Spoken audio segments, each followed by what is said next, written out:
अपन सब जानते हैं खेत में जो बीज बोया जाता है फसल उसी की आती है। गेहूं बो तो गेहूं आएगा, चना की बोनी करो तो चना आएगा, सोयाबीन डालोगे तो सोयाबीन निकलेगा। अब डालने के बाद सोयाबीन निकले ना निकले वो तुम्हारे भाग्य पर है, पर डालेंगे तभी तो निकलेगा।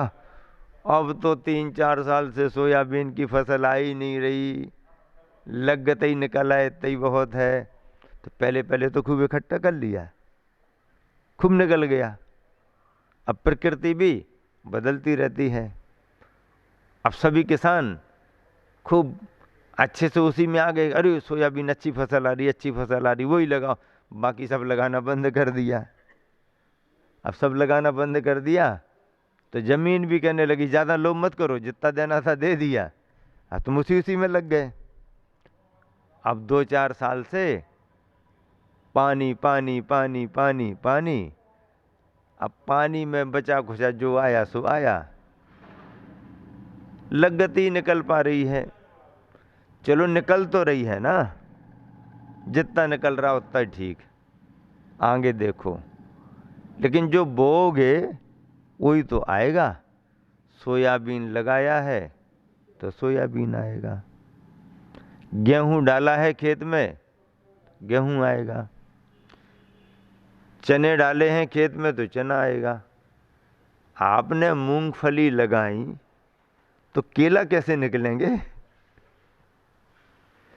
मूंगफली आपने डाली है तो केला कैसे निकलेंगे? हाँ, जो बोओगे वही तो आपको प्राप्त होगा। इस बात को किसान अच्छे तरीके से जानता है, जिसने किसानी की है वो जानता है। तो ऐसे ही धर्म के क्षेत्र में आचार्य महाराज कहते हैं कि इसी तरह से हमारे तुम्हारे द्वारा शुभाशुभ भावों से जो भी कर्म के बीज डाले गए हैं वही बीज फसल के रूप में निकल करके आएंगे, और कोई दूसरे आने वाले नहीं, और कुछ आने वाला नहीं। क्यों उत्तम, बदल करके आएगा क्या है? जो बोया है वही तो आएगा। शैलेंद्र सुन रहे कि नहीं सुन रहे?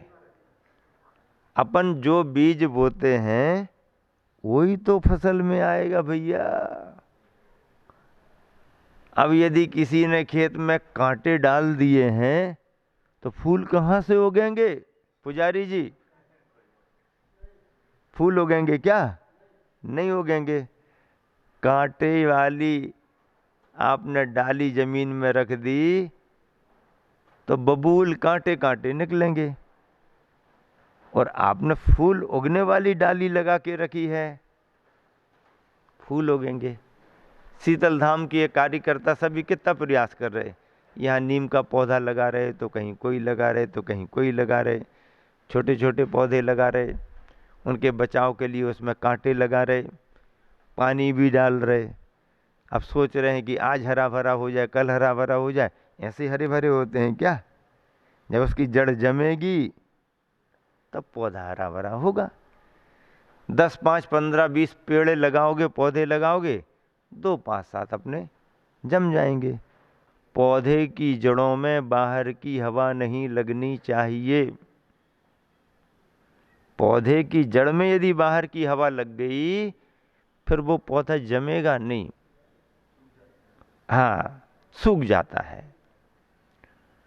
उसकी जड़ें गीली बनी रहें, और जड़ों को गीली बनाए रखने के लिए क्या, मिट्टी के साथ लगा हुआ निकाल करके लाना पड़ता है।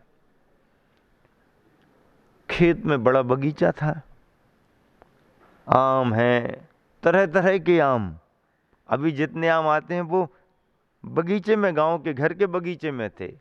2-3 बगीचे बड़े बड़े, इतना बड़ा बगीचा कि यदि दिन में कोई दोपहर को, गर्मी में भी दोपहर को अंदर चला जाए तो उसको धूप न लगे सब तरफ से, हाँ इतनी ठंडक अच्छी, खाना खाओ और सो जाओ, पानी कुआं भरपूर, बड़े बड़े पत्थर, पूरा कुआं अच्छा, खेती पूरी सिंचित, बड़ी खेती करने वाले भी हल 3-3 4-4 हल जोत करके, और रात में अपने जब गाना गा करके अपने बोनी करते, चांदनी रात में आनंद ही आनंद आता। पानी का सिंचन ये करना, रखवारी करना, देख रेख करना, किसान का धर्म बहुत बड़ा धर्म है। मैंने खुद देखा बगीचों में जाकर के, कम उम्र होने से अपन को तो कोई जवाबदारी नहीं, लेकिन पौधा लेकर के निकाल करके अमरूद का लाए और घर के पीछे वाले आंगन के एक कोने में उसे लगाया, वो अमरूद का पौधा जम गया और देखते देखते 2-3 साल में तो बड़ा हो जाता है।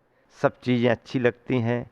इस तरह से यह सभी विदिशा चातुर्मास शीतल धाम में भी कार्यकर्ता अपनी अपनी भावनाओं से कार्य कर रहे हैं, प्रयासरत हैं। तो ये कहा जा रहा है कि सुख दुख अपने कर्माश्रित हैं। पुण्य के उदय में सब अच्छा लगता है, सब मिल जाते हैं। अशुभ कर्म के उदय में अच्छी अच्छी सामग्री छिन जाती है, परेशानी आती है। तो सुख दुख हमारे कर्माश्रित हैं, किंतु समता का परिणाम स्वाश्रित आत्माश्रित है, जो कि कसाय विजय का प्रतीक है। कसाय पर हम जब विजय प्राप्त करते हैं तब क्षमता का परिणाम राग द्वेष का अभाव होता है। ऐसे क्षमता के परिणाम को निरंतर संभाल करके रखने के लिए स्वाध्याय, तत्व का चिंतन निरंतर होते रहना चाहिए। एक किसान के मन में भी कितना समता का परिणाम रहता है। व्यापारी तो दिख रहा है, आ रहा है, किसान ने तो कितने विश्वास से अपने कीमती बीजों को, जो साल भर में जमा करके रखा है, बीज बना करके ऐसे कीमती कीमती बीजों को मिट्टी में डाल दिया। किसके भरोसे डाला? भाग्य के भरोसे डाल दिया। अब आएगा, निकलेगा, बड़ा होगा, प्रकृति पानी देगी कि नहीं देगी सब भाग्य पर है। आ गया तो आ गया, नहीं आया तो नहीं आया। और पौधा बन गया, अब पता नहीं कितनी फसल आएगी। फसल आ गई, कीड़े मकोड़े न लग जाएं, चिंता।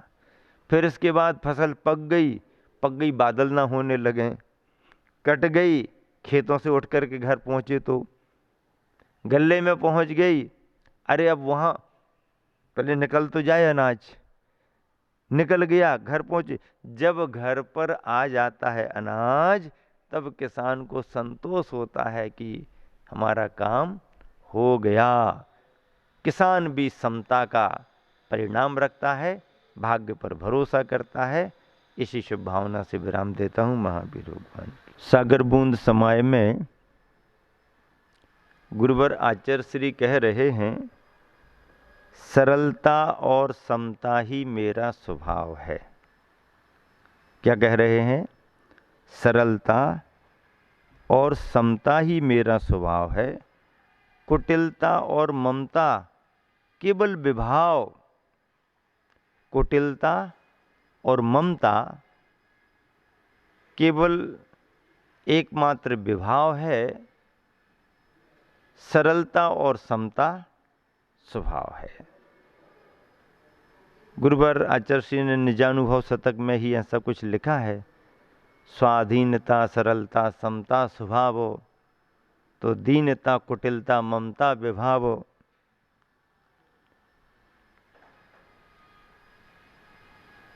सरलता और क्षमता का परिणाम जो है वो हमारी आत्मा का स्वभाव है।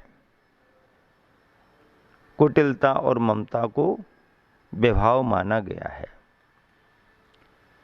अध्यात्म की पृष्ठभूमि वहां से प्रारंभ होती है जहाँ से दृष्टि में समता आती है,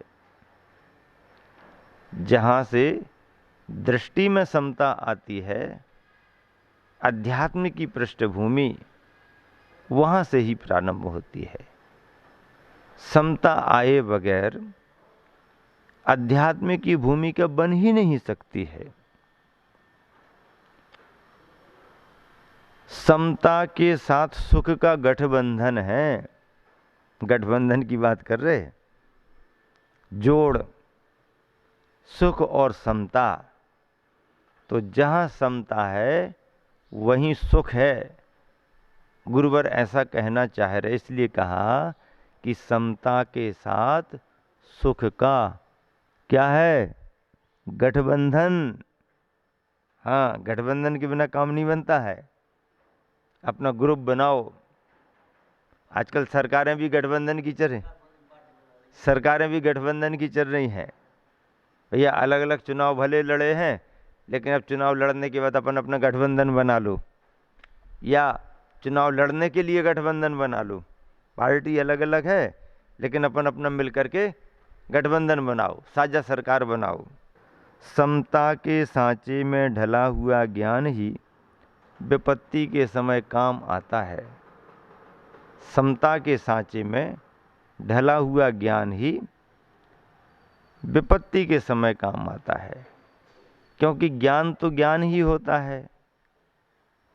ज्ञान यदि समता के साथ अर्जित नहीं हुआ, अभ्यास के साथ अर्जित नहीं हुआ, तो विपत्ति के समय काम नहीं आ पाता।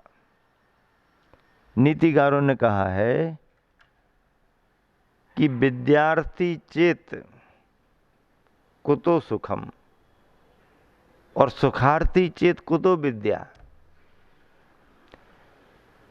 सुखार्थी को कभी विद्या नहीं आ सकती। जिसके लक्ष्य में सुख सुविधाएं हैं, सुविधाओं का जो आदि बना हुआ है, उस सुखार्थी के लिए विद्या नहीं आ सकती। और विद्यार्थी यदि बन गया है और विद्या का अर्जन उसका प्रयोजन बन गया है, तो सुख की इच्छा को पहले ही छोड़ दे, क्योंकि विद्यार्थी को विद्यार्थी जीवन में सुख नहीं मिल सकता। विद्यार्थी को विद्यार्थी जीवन में सुख नहीं मिल सकता। अब यदि सुख पाना है तो विद्यार्थी बना जाएगा, और विद्या पानी है तो सुख की आशा छोड़ना पड़ेगी। नीतिकारों ने स्पष्ट लिखा है, सुखार्थी चेत कुतो विद्या। सुखार्थी को विद्या कहाँ है, और विद्यार्थी चेत कुतो सुखम। विद्यार्थी को सुख नहीं, विद्यार्थी अवस्था में तो नहीं, क्योंकि विद्यार्थी अवस्था का जीवन साधनामय जीवन माना गया है। हाँ, साधना में उसको ढलना पड़ता है। आचार्य ज्ञान सागर जी महाराज जी को देखो, ज्ञान सागर जी का जीवन कैसा था। जब वो बनारस विश्वविद्यालय में पढ़ने गए, बनारस विद्यालय में, तो परिवार से तो कुछ सहयोग मिलता नहीं था। वो अपनी भावना से ही बनारस पढ़ने के लिए चले गए।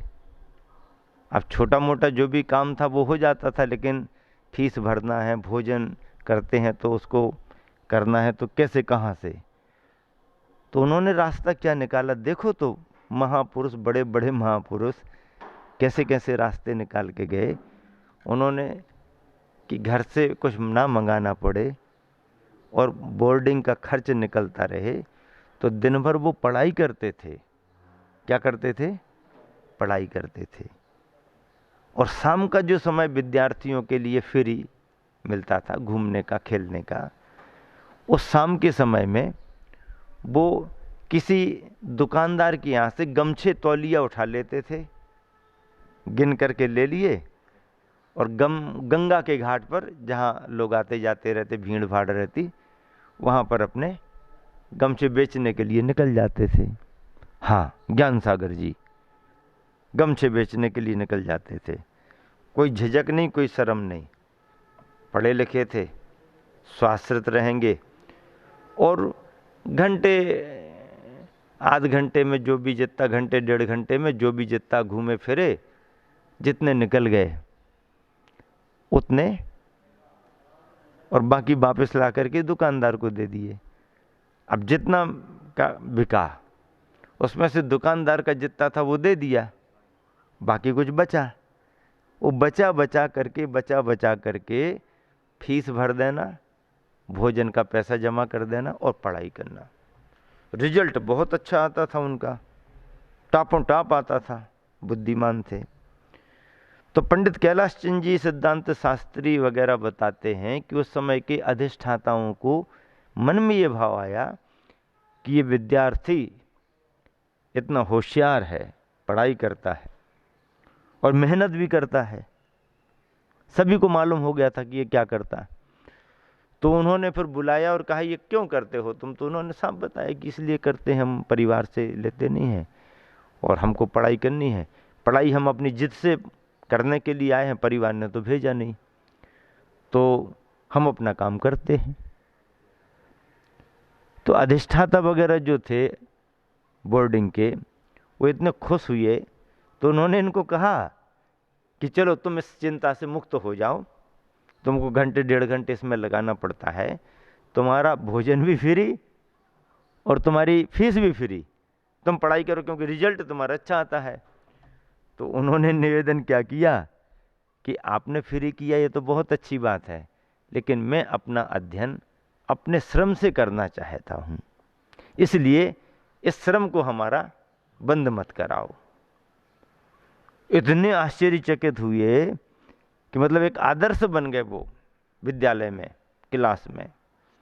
और ऐसी मेहनत कर करके स्वाभिमान से, कोई झिझक नहीं, कोई मन में कुछ नहीं, कार्य तो कार्य है, स्वाभिमान के साथ कार्य कर रहे हैं और उससे उनका सब निकल आता था, उनका पुण्य बीतता था कि घंटे डेढ़ घंटे उनका काम हो जाता था।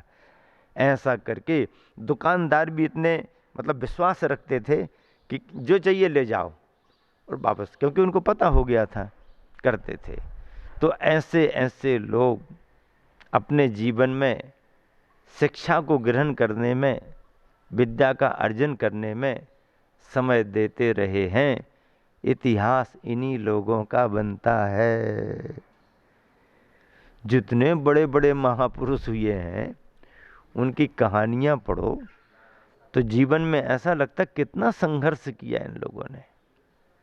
उस समय उनकी कीमत नहीं थी, पर उनकी निष्ठा से, उनके किए गए कार्यों से आज उनकी कीमत आंकी जा रही है, आज उनका आकलन हो रहा है।